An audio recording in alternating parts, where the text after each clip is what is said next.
Hello, my name is Chad. Today I'll be talking about Counter-Strike Global Offensive, commonly known as CSGO. CSGO is a famous first-person shooter made by Valve. The platforms the game can be played on is PC, Mac, Linux, Xbox 360, and PlayStation 3.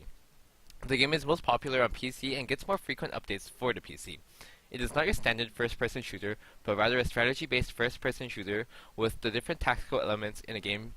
It becomes increasingly fun, and it's interesting instead of running around just trying to shoot down enemies. More on these tactics later. The business model of CSGO is designed where the player purchases the game on the Steam marketplace. The price is not fixed, as Steam tends to put on some great sales and bundles where the game can be pretty much 50% off. The current price of the game is $16.99 Canadian. The game isn't too expensive, right? But wait, that's not the only source of income Valve can make off CSGO. The game is globally known for popularity of skins. To briefly explain, there are items in the Steam marketplace to buy in-game objects, which are skins, cases, keys, and operations. More on this later. These microtransactions generate way more revenue than the initial cost of the game. Counter-Strike Global Offensive is a shooter game that is in the first-person point of view. The game tests the player's reaction time and quick decision making. It's a great example of a fast-paced and twitch-based game. The two major types of gamers for the population of Counter-Strike Go are hardcore gamers that tend to intend extensive amount of time to improve their rank, and the other are the professional gamers that participate in competitions that pay out as much as $1 million as the grand prize.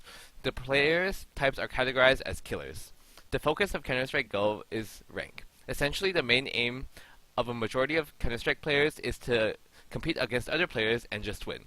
So CSGO players are among less than 1% of players.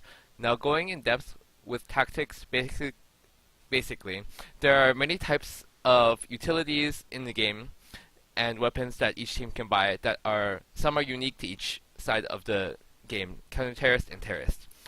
For utilities, there are flash grenades, smoke grenades, molotovs, decoy grenades, HE grenades that can be used to block lines of sight, blind enemies, or do damage to them. For the counter-terrorist side, there are defuse kits that half the time of amount to defuse a bomb planted by the terrorist side, which can add 5 to 10 seconds of gameplay in order to clear out areas and so on.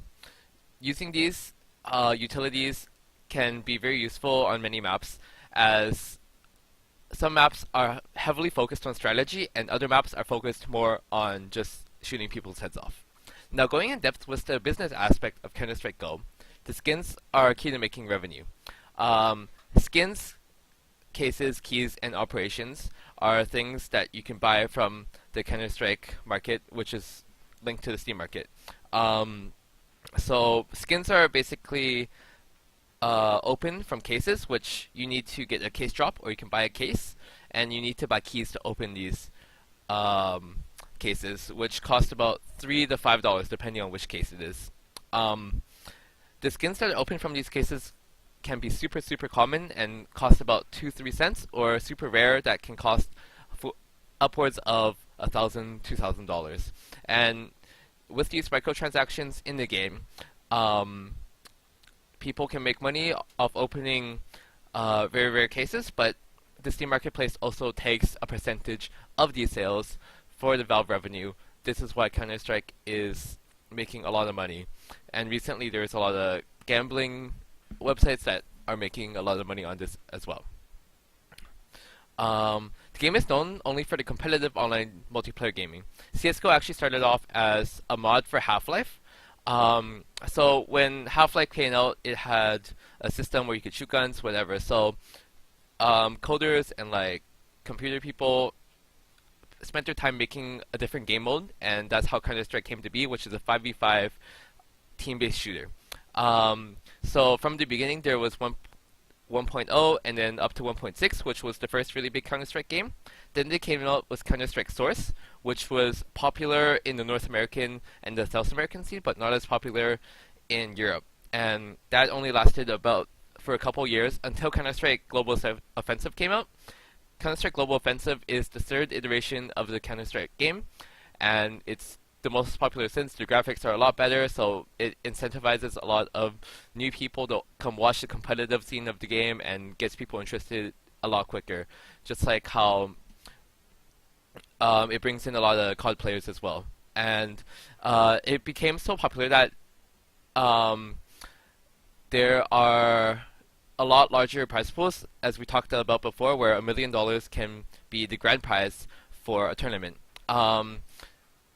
And this game is really good because it never actually ends like the RPG games, as you can always rank up, and if you get to the highest rank, there are also third-party competitive sites that make the competition a lot harder to do.